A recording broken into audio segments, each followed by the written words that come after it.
ጤና ይስጥልኝ ተመልካቾቻችን፣ ዜና በምልክት ቋንቋ ቀርባል። ጠቅላይ ሚኒስትር አብይ አህመድ ከተወካዮች ምክር ቤት አባላት ለተነሱላቸው ጥያቄዎች በሰጡት ምላሽ በኢትዮጵያ ባለፉት ዓመታት በተሰሩ ስራዎች በዋና ዋና ኢኮኖሚ ክፍል የሆኑ ዘርፎች በታሪክ ያልተመዘገቡ ለውጦች መታየታቸውን ገልጸዋል። ዋና የኢኮኖሚ ክፍል በሆኑ ዘርፎች ሲቃይ በግብርና ምርት በአነስተኛ አርሶ አደሮች የሰብል ሽፋን 20.5 ሚሊዮን ሄክታር መድረሱን ተናግረዋል። ጠቅላይ ሚኒስትር አብይ አህመድ ከምክር ቤት አባላት ለተነሱላቸው ጥያቄዎችና አስተያየቶች የግብርናውን ዘርፍ የተመለከቱ ጥያቄዎች ይገኙበታል። በሪፖርቱ እንደሚያሳየው በዚህ በጀት ዓመት 24.05 ሚሊዮን ኩንታል የአፈር ማዳበሪያ ለመግዛት ታቅዶ ውለታ የተገባው 13.4 ሚሊዮን ኩንታል ወይም የእቅዱን 55.7% ሲሆን ወደ ሀገር ውስጥ መጓጓዝ የቻለው 2.06 ሚሊዮን ኩንታል ብቻ መሆኑ በቀጣይ የመዘግየት ችግር እንዳያጋጥምና ለሚነሳው ስጋት የተቀመጠ አቅጣጫ ካለ በብራራ።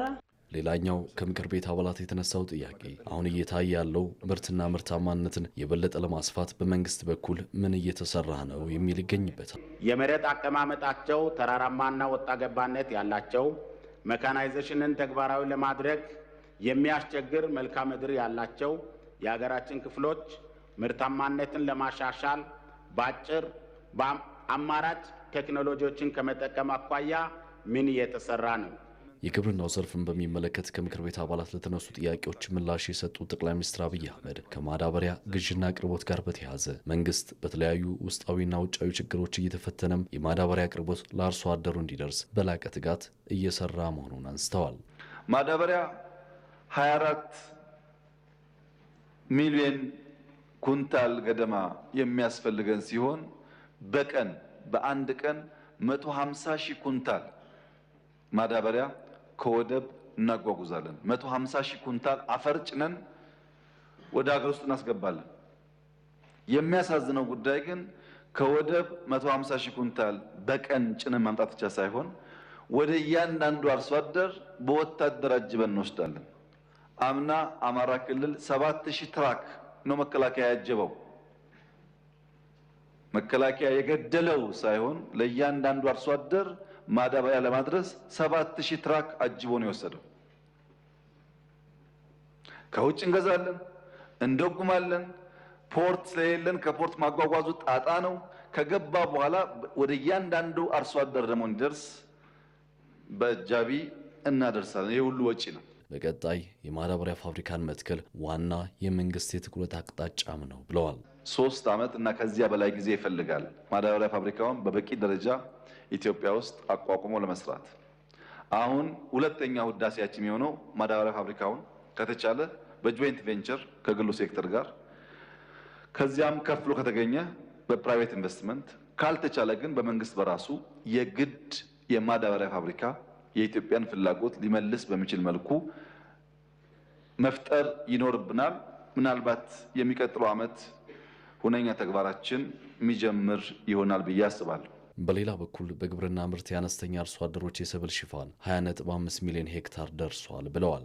ዘንድሮ ብቻ የአነስተኛ አርሶ አደሮች የሰብል ሽፋን ከ17.5 ሚሊዮን ሄክታር ወደ 20.5 ሚሊዮን ሄክታር ማደግ ችሏል። ይሄ ትልቅ እመርታ ነው። ኩታ ገጠም የሚል እንቅስቃሴ መጀመራችን በግልጽ የሚታወስ ሲሆን እስከ ባለፈው ዓመት ድረስ 8.7 ሚሊዮን ሄክታር መሬት በኩታ ገጠም የተሸፈነ ቢሆንም ዘንድሮ ወደ 11.8 ሚሊዮን ሄክታር ማደግ ችሏል። የመሬት ሽፋን ብቻ ሳይሆን ኩታ ገጠምም በከፍተኛ ደረጃ እመርታ አሳይቷል።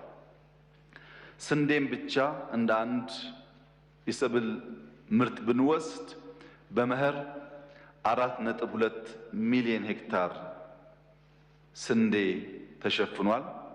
በበጋ ኢሪጌሽን 3.5 ሚሊዮን ሄክታር ታርሷል። በድምሩ በዚህ ዓመት ኢትዮጵያ ከ7.7 ሚሊዮን ሄክታር ያላነሰ በስንዴ ሰብል የሸፈነች ሲሆን ከዚህም ከ300 ሚሊዮን ኩንታል ያላነሰ ምርት ይጠበቃል። በቡናና ሻይ ምርትም የተሻለ ስኬት እየተመዘገበ ነው ያሉት ጠቅላይ ሚኒስትር አብይ ለአብነትም ባለፉት 8 ወራት ብቻ ከቡና ወጪ ንግድ 1.2 ቢሊዮን ዶላር ገቢ ተገኝቷል ብለዋል። ባለፈው ዓመት ብዙ እመርታ የመጣበት ከፍተኛ ውጤት የተመዘገበበት ዓመት ስለሆነ ከቡና ኤክስፖርት አንጻር 1.4 ቢሊዮን ዶላር በኢትዮጵያ ታሪክ ትልቁ የቡና ኤክስፖርት ተብሎ የተመዘገበ ነበር። ዘንድሮ ግን አምና ያልገቡ ቀድሜ የተከልናቸው ቡናዎችም ስለተጨመሩ ባለፉት 8 ወራት ብቻ ከ1.2 ቢሊዮን ዶላር በላይ ኤክስፖርት አድርገናል። በሚቀጥሉት 4 ወራት ባቀድነው እቅድ መሰረት ከፈጸምን ከሞላ ጎደል 2 ቢሊዮን ዶላር ቡና ኤክስፖርት እናደርጋለን። ከቡናና ስንዴ በተጨማሪ በሩዝና በቅባት እህሎችም ቢሆን እመርታዊ ለውጥ ስለመገኘቱ ነው ጠቅላይ ሚኒስትሩ የተናገሩት። ከምንም በላይ በሌማት ትሩፋት በሀገሪቱ የትኛውም ጫፍ ቢኬድ እየተመዘገበ ያለው ለውጥ አስደናቂ መሆኑን ጨምረው አንስተዋል። በተወካዮች ምክር ቤት ተገኝተው ማብራሪያና ምላሽ የሰጡት ጠቅላይ ሚኒስትር አብይ አህመድ የህዳሴ ግድብ ለመጨረስ በርካታ ችግሮች ታልፈዋል ብለዋል። በሚቀጥለው ዓመት መጀመሪያ አካባቢ በጋራ ሪቫን በመቁረጥ ታሪክ እናደርገዋለን ሲሉም ተናግረዋል። ግድቡ ለታችኛው ተፋሰስ ሀገራት ጭምር ፋይዳው የጎላ መሆን አሁን በተግባር ለማየት ተችሏል ብለዋል። ጠቅላይ ሚኒስትር አብይ አህመድ ከምክር ቤት አባላት ከተነሱላቸው ጥያቄዎች መካከል ከፕሮጀክት አፈጻጸም ጋር የሚያያዙ ጉዳዮች ይገኙበታል። ዘንድሮ 14ኛ ዓመቱን የሚይዘው የታላቁ ህዳሴ የኤሌክትሪክ ኃይል ማመንጫ ግድብ አፈጻጸም በምን ደረጃ ላይ ይገኛል ለሚለውም ምላሽና ማብራሪያ ጠቅላይ ሚኒስትሩ ሰጥተዋል። የህዳሴውን ግድብ ግንባታ ሙሉ በሙሉ አጠናቀን ሪቫን ለመቁረጥ ምን ያህል ርቀት ይቀረናል? ህዳሴን በሚመለከት እንደተባለው ብዙ ዋጋ የተከፈለበት ነው። ቢበዛ በሚቀጥሉት 6 ወራት በጋራ ሪቫን እንቆርጣለን። ይሄን ጊዜ የምንወስድበት ምክንያት ዝግጅት ስለሚፈልግና አካባቢው ሞቃታማ ስለሆነ የክረምቱን ዝናብ ስለምንፈልገው ብቻ ይሆናል እና ህዳሴ በሚቀጥለው ዓመት መጀመሪያ አካባቢ ታሪክ ይሆናል ማለት ነው። የኮሪደር ልማት ፕሮጀክቶች በህብረተሰቡ ላይ የሚያሳድሯቸው ጫናዎች ተገምግመዋል ወይ? ፕሮጀክቶቹ ሲሰሩስ ምን ያህል ጥንቃቄ ተደርጎባቸዋል? የሚሉ ጥያቄዎችም ከምክር ቤት አባላት ተነስተው ጠቅላይ ሚኒስትሩ ምላሽ ሰጥተዋል። ክፍተቶች ቢኖሩበትም የኮሪደር ልማት ለውጥ የታየባቸውና ይበልጡ በእርስዎ ትኩረት የተደረገባቸው በመሆኑ እዚህ ከፍተኛ ልማቶች አሉ። እናም ሁሉም ሊመሰክርለት የሚገባ ነው። ለዚህ ላይ ልማቶቹ ተነሺዎች ተጠግቶ ማዳመጥ ይጠይቃል። ሀሳባቸው ከካድሬ ከሚሸፈን ጤነኛው አካል ገብቶ ቢያያቸው፣ ካድሬ ጤነኛ አይደለም እያልኩ አይደለም፣ ቢያያቸው የሚል ነገር አለ። ከዚሁ ከኮሪደር ልማት ስራዎች ጋር ተያይዞ በአንዳንድ አካባቢዎች ህዝቡን የሚያማርሩ በአተገባበር ወይም በአፈጻጸሙ ወቅት የሚታዩ ክፍተቶች እንዳሉ በተለያየ መንገድ ቅሬታ ሲቀርብ ይታያል። በመሆኑም ክቡር ጠቅላይ ሚኒስትር መንግስት የኮሪደር ልማት ስራዎችን መሰረት አድርገው የሚነሱ የመልካም አስተዳደር ችግሮችንና ብልሹ አሰራሮችን ለመቅረፍ እንዲሁም አፋጣኝ የመፍትሄ እርምጃዎችን ለመውሰድ ምን እየሰራ ይገኛል? ሀሳቤው ለልጆቻችን መልካም ሀገር፣ መልካም ከተማን ጥሎ መሄድ ነው። ልጆቻችን ሌላ ናፋቂ ሳይሆኑ በሀገራቸው የተሻለ ከባቢ ኖሯቸው እንዲኖሩ ለማስቻል ነው። አዲስ አበባ ከተማ ውስጥ ህጋዊ ማስረጃ ኖሮት ወይ መሬት ወይ ካሳ ሳይከፈል የተነሳ አንድ ሰው እኔ እስከማውቀው የለም። አንድ ሰው ከ17 ቢሊዮን ብር በላይ ካሳ ተከፍሏል። ማላዘን የሚፈልጉ ሰዎች ሊያላዝኑ ይችላሉ። ከኛ በላይ ግን ለኢትዮጵያ ድሃ ሊቆረቆሩ አይችሉም። እኛ ድሃ አደጎች ነን። በፕሮጀክቶች አፈጻጸም ዙሪያ መሻሻሎች ታይተዋል። ተጨማሪ ጥንቃቄዎችም እየተደረጉ ህብረተሰቡ የሚያነሷቸውን ጥያቄዎች ለመመለስም ይሰራልም ሲሉ ጠቅላይ ሚኒስትሩ ማብራሪያ ሰጥተዋል። በመጨረሻም በአማራም ክልል ከሰላም ከማስፈን አኳያ የታዩ ድሎች በማስቀጠል የክልሉን ሰላም በማጽናት በትኩረት ይሰራል ሲሉ ርዕሰ መስተዳድር አረጋ ከበደ ተናገሩ። የአማራ ክልል ብልጽግና ፓርቲ ቅርንጫፍ ጽሕፈት ቤት የ2017 በጀት ዓመት የ5 ወራት የፖለቲካና የድርጅት ስራዎች እቅድ አፈጻጸም ግምገማ በባህር ዳር ከተማ መካሄድ ጀምሯል። በአማራ ክልል የብልጽግና ፓርቲ ቅርንጫፍ ጽሕፈት ቤት የ2017 በጀት ዓመት የ8 ወራት የፖለቲካና የድርጅት ስራዎችን እቅድ አፈጻጸም ግምገማ ማካሄድ ጀምሯል። በግምገማ መድረኩ ላይ የመክፈቻ ንግግር ያደረጉት የአማራ ክልል ርዕሰ መስተዳድር አረጋ ከበደ ስለ ግምገማ መድረኩ አስፈላጊነት እንዲህ አብራርተዋል። አሁንና ወደፊት ካሉ እድሎች አኳያ እንደዚሁም ደግሞ በዚህ ወቅት እና በሚቀጥሉት ዓመታትም ከሚተነበዩ ተግዳሮቶች አኳያ ይህን መድረክ መጥራትና መነጋገር አስፈላጊ ሆኖ ተገኝቷል ማለት ነው። የአስፈላጊነታቸው ደረጃም ከፍተኛ በሆኑ ተግባራት ላይ መነጋገር፣ መገምገምና የጋራ አቋም ይዞ ለተግባራዊነታቸው በተቀመጠው አጭር ጊዜ ውስጥ ኤርጀንሲ እንዳለ መተግበር እና ማስተግበር እጅግ አስፈላጊ በመሆኑ በግምገማ መድረኩ አመራሩ የልማትና የመልካም አስተዳደር ስራዎችን አቀናጅቶ በመስራት ውጤታማ ስራን ከማከናወን አንጻር ሰፊ ውይይቶች እንደሚካሄዱ የገለጹት ደግሞ የብልጽግና ፓርቲ የአማራ ክልል ቅርንጫፍ ጽሕፈት ቤት ኃላፊ ይርጋ ሲሳይ ናቸው። የልማትና የመልካም አስተዳደር ስራዎቻችን አቀናጅቶ የመምራቱ ጉዳይ ቀዳሚ ተልዕኮ ነው የሚሆነው ማለት ነው።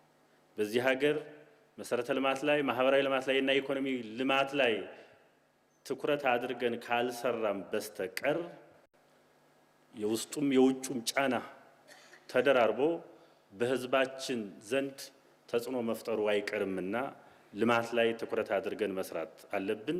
ከዚህ ጋር ተያይዞ ጥልቅ ውይይት፣ ጥልቅ መነጋገር በጣም አስፈላጊ ነው። ከዚህም በተጨማሪም በፓርቲው ሁለተኛ መደበኛ ጉባኤ ወቅት የተቀመጡ ውሳኔዎችና አቅጣጫዎችም በጥልቀት ተገምግመው የቀጣይ አቅጣጫዎች ይቀመጣሉ ተብሎም ይጠበቃል። በህዝቡ ዘንድ ቅቡልነትን በሚያረጋግጡ ተግባራት ላይም ግምገማና ውይይት ይካሄዳል ተብሏል። የፓርቲ ኢኒሼቲቭስ በጥራት መፈጸም፣ የፖለቲካ ስራችን በጠንካራ እና ጥልቀት ባለው ሁኔታ መፈጸም አልቲሜትሊ የፓርቲያችን ቅቡልነት የህዝብ ቅቡልነት ማረጋገጥ። ቅቡልነት የሌለው ፓርቲ ቅቡልነት ያለው መንግስትን ሊያመጣ እንደማይችል በተደጋጋሚ ተነጋግረናል። ስለዚህ ይህን በሚያደርግ መንገድ መነጋገር፣ መገምገም፣ አቅጣጫ ማስቀመጥ፣ ከልብ ለመተግበር መነሳሳት ይጠይቃል ማለት ነው። በክልሉ ሰላምን ማጽናት በሚቻልባቸው መንገዶችና በጸጥታ ችግሩ ተጽዕኖ ውስጥ የወደቀውን የትምህርቱን ዘርፍ መጠገን በሚቻልባቸው መንገዶች ዙሪያም መፍትሄ ማበጀትም ትኩረት ከተሰጣቸው ጉዳዮች መካከል ናቸው። የክልላችን የውስጥና የውጭና የጸጥታ ስጋቶች፣ ተጨባጭ ተግዳሮቶች ላይ ጠንካራና ተገቢውን የሁኔታ ግምገማ በማድረግ የጋራ ግንዛቤና አቋም መውሰድ ይኖርብናል። አቋም መውሰድ ብቻ ሳይሆን መገንዘብ ብቻ ሳይሆን በቀኖቹ ጊዜያት በተሻለ መንገድ ለመስራት በሚያስችለን ሁኔታ መነሳሳትና አሁን እስካሁን ድረስ ያገኘናቸውን ድሎች የምናሰፋበት ጥልቀት እንዲኖራቸው የምናደርግበት ሁኔታ መፍጠር ያስፈልጋል። በአንድ በኩል የፖለቲካ መሳሪያ በማድረጉ፣ በሌላ መንገድ ደግሞ የሰው ኃይል ምንጭ በማድረጉ ትምህርት እንዳይጀመር እና የመንግስት ቅቡልነት ማረጋገጫ ሆኖ መታየት የለበትም በሚል በከፍተኛ ደረጃ ትምህርት ቤቶቹ ላይ ዘመቻ አድርጓል። ይህንን ዘመቻ የሚቀለብስ አመራር በማረጋገጥ በኩል ውስንነት አለብን ብለን እናምናለን። ስለዚህ ይህን ለማሻሻል ይህን ለመቅረፍ የሚያስችል ውይይትና ስራ መስራት ይኖርብናል ማለት ነው። ለቀናት በሚቆየው የግምገማ መድረክም በባለፉት 8 ወራት የነበሩ ጠንካራና ደካማ ጎኖች ተለይተው የቀጣይ አቅጣጫዎች ይቀመጣሉ ተብሎም ይጠበቃል። ዜናው አበቃ። ከቀሪ ፕሮግራሞቻችን ጋር መልካም ቆይታ።